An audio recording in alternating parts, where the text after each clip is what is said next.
La historia de Kawaheri, de Andrea Ferrari. Aunque para todo el mundo José Luis Pedriel era un escritor, él prefería considerarse a sí mismo un escuchador, porque eso, decía, era lo mejor que hacía, escuchar historias.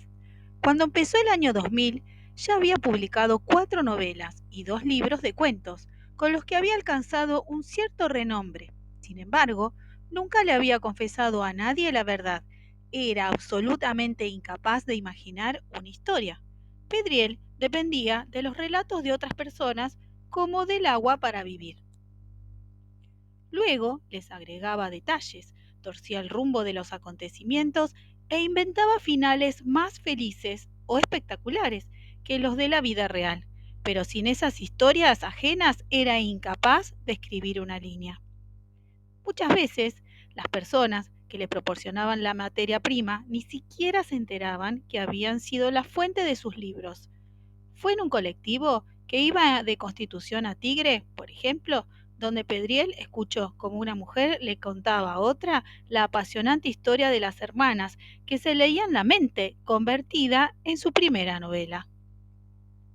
Y al año siguiente oyó relatar en el consultorio de su dentista las desventuras del hombre que se creía pescado, en verdad el cuñado loco de la recepcionista. Su más exitoso cuento infantil, el de la niña con 2 ombligos, surgió en una plaza del relato de una mujer que cuidaba a su hijo junto al tobogán. Para el año 2000, sin embargo, Pedriel sufría una espantosa sequía de historias. Ya hacía 15 meses que no escribía por falta de material. Había tomado como rutina salir cada día en busca de algún relato. Subía a los colectivos y subtes, se sentaba en los bancos de las plazas, paseaba por los mercados y se detenía al ver a un grupo conversando. Pero nada, ni una historia que valiera la pena ser contada. Pedriel se hundió en la depresión, convencido de que sus días como escritor estaban terminados.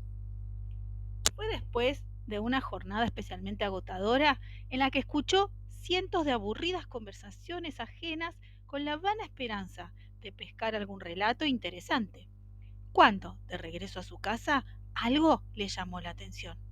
En la puerta de la verdulería, unas 5 personas discutían acaloradamente. Entre ellos había un muchacho de unos 16 o 17 años, negro como el carbón, a quien el verdulero tenía agarrado de un brazo. Pedriel reconoció en el grupo a una de sus vecinas, quien rápidamente lo puso al tanto de los hechos. El chico había intentado robar una manzana y el vendedor lo había atrapado. Una de las mujeres presentes le gritaba que lo dejara ir, pero no tenía sentido entregar al pobre chico a la policía por tan poca cosa como una manzana. Pero el verdulero sostenía irritado que ese muchacho debía ser un peligro. Y en el medio de todo ese caos, el chico aullaba en un idioma incomprensible. Usted que es escritor, le dijo a Pedriel su vecina, debe saber idiomas. Cuéntenos qué dice. En verdad, Pedriel apenas hablaba un poco de inglés y no entendió ni una palabra. Parecía una lengua africana, pero estaba seguro de que ese muchacho de mirada asustada y ropas rotas debía tener una buena historia. Ese chico podía ser su salvación, de modo que decidió hacerse cargo. Dijo que lo iba a llevar a una confitería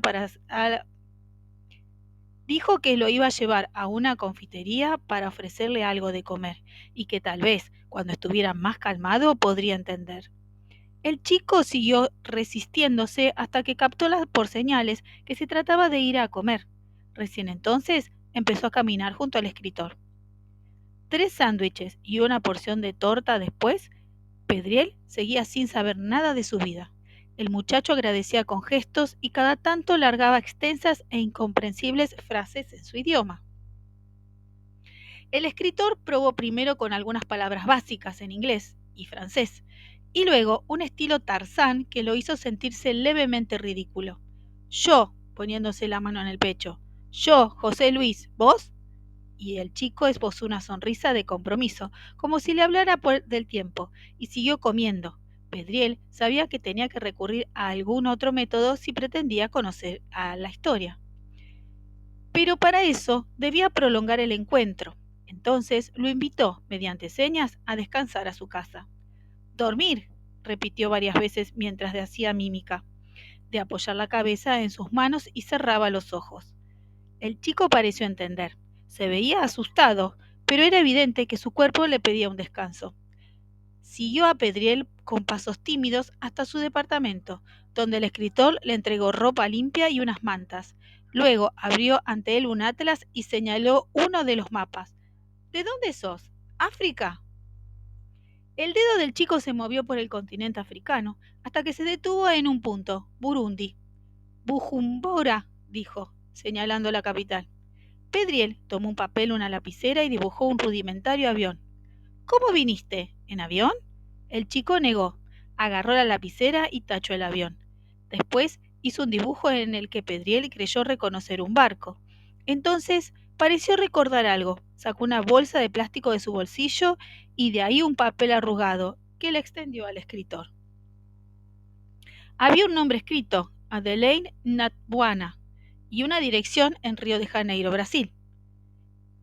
¿Querés ir a Brasil? Dijo Pedriel, hablando más bien para sí mismo. Volvió a acercar el atlas y le señaló un punto. Nosotros aquí, en Buenos Aires, Río de Janeiro, acá, y marcó la distancia. El chico se agarró la cabeza con las manos y soltó una retahíla de frases en las que se adivinaba un lamento.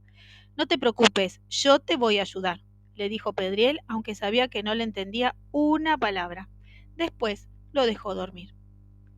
Durmió 18 horas seguidas. En ese tiempo, Pedriel recurrió a todos los medios a su alcance para descubrir alguna parte de la historia. Al fin encontró una pequeña información en un diario que lo iluminó. Decía que el capitán de un buque de bandera filipina que venía de África había hallado un polizón cuando estaba en alta mar y lo había encerrado en la bodega. Pensaba entregarlo a la policía al tocar el puerto de Buenos Aires, pero entonces descubrió que el chico se había fugado. Un polizón, se dijo a sí mismo. Pedriel. Esa es mi novela.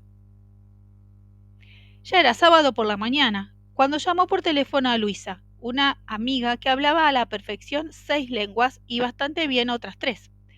Si viene de la capital de Burundi, probablemente hable Swahili, le respondió. Hay pocos traductores de esa lengua aquí. Puedo ayudarte a encontrar uno, pero no va a ser hasta el lunes.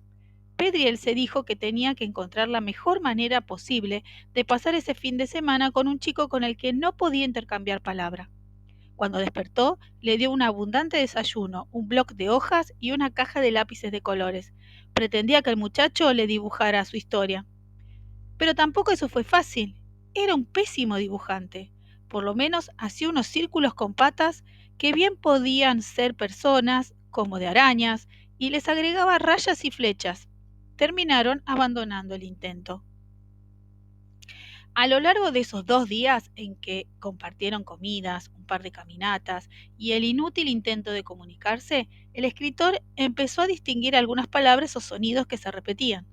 Creyó que tal vez una de esas palabras podría ser su nombre, Kawaheri, o tal vez simplemente fue el deseo de encontrarle un nombre, porque estaba cansado de llamarlo por gestos.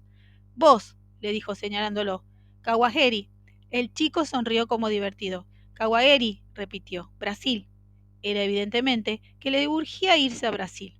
Pedriel quería ayudarlo, pero necesitaba con desesperación que antes le contara su historia.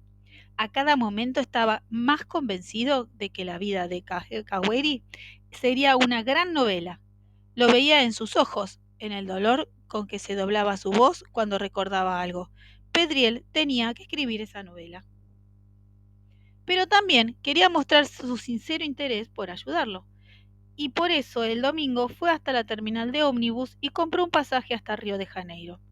Luego, en su casa se lo mostró a Kawaheri. Sale el martes, le dijo, mostrándole el trayecto en el mapa.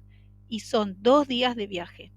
El chico observó durante un rato el pasaje y tocó con su dedo las 4 únicas palabras que parecía entender. Río de Janeiro, Brasil.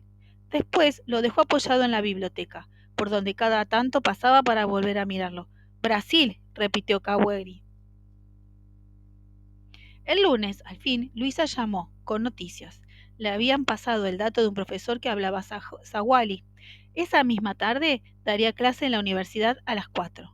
Anda a esperarlo a la salida, le sugirió Pedriel. Ahí podés ponerle que entreviste al chico. Aunque suponía que era inútil, el escritor intentó explicarle todo esto a Kaweri. Traigo al traductor aquí. Conversamos, vos y yo. Me contás tu historia, dijo Pedriel, mientras se preguntaba por qué diablos seguía hablando como Tarzán. El chico lo miró con ojos de incomprensión. El trámite demoró más de lo esperado, sobre todo por la reticencia del profesor, que pretendía postergar la entrevista hasta la semana siguiente. Al fin, Pedriel logró arrastrarlo hasta su casa, a donde llegaron pasadas las 7. Cuando abrió la puerta le sorprendió notar que Kaweri no había encendido ninguna luz. Lo llamó en voz alta, pero no hubo respuesta. Un mal presentimiento golpeó a Pedriel y miró hacia el sitio donde había quedado el pasaje. No estaba. En su lugar había un papel con una palabra, Asante.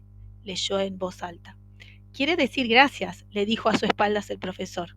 La depresión que fulminó a Pedriel duró 2 días enteros. No podía entender cómo Kaweri se hubiera ido sin despedirse, sobre todo porque con él había desaparecido lo que iba a ser su gran novela, su última posibilidad de escribir una gran novela, así lo creía. La tercera mañana, sin embargo, se levantó con la sensación de haber soñado el horrible viaje en barco de Kaweri. Buscó los extraños dibujos que había hecho el chico y creyó empezar a entenderlos. Allí donde antes había visto una araña, ahora veía al capitán del barco encerrándolo en la bodega. Y esa flecha, el aire que era el propio Kaweri, cuando se arrojó por la borda al acercarse al puerto de Buenos Aires. El resto se lo imaginó, la llegada a Brasil, el encuentro con sus familiares y hasta un posterior regreso a Burundi en busca de su hermano. La novela fue publicada un año después. Allí Pedriel escribió una dedicatoria para Kaweri, Asante, gracias. Recién años más tarde supo que Kaweri quería decir adiós. Al fin y al cabo, pensó, Kaweri se había despedido. Había empezado a despedirse desde que llegó. Este hermoso cuento, la historia de Kaweri, es el relato de un relato. Es un cuento que nos invita a pensar sobre el oficio de escribir. A veces pensamos que los escritores se sientan y escriben, porque sienten la inspiración, porque se les ocurre una historia, porque quieren contar algo. Es probable que esto ocurra de vez en cuando, pero en general escribir es un trabajo, un proceso. Escribir un cuento, un poema, una novela, tiene siempre una historia, la historia de cómo se escribió ese texto. Espero que se hayan divertido con esta historia. Les dejo un beso gigante. Gracias.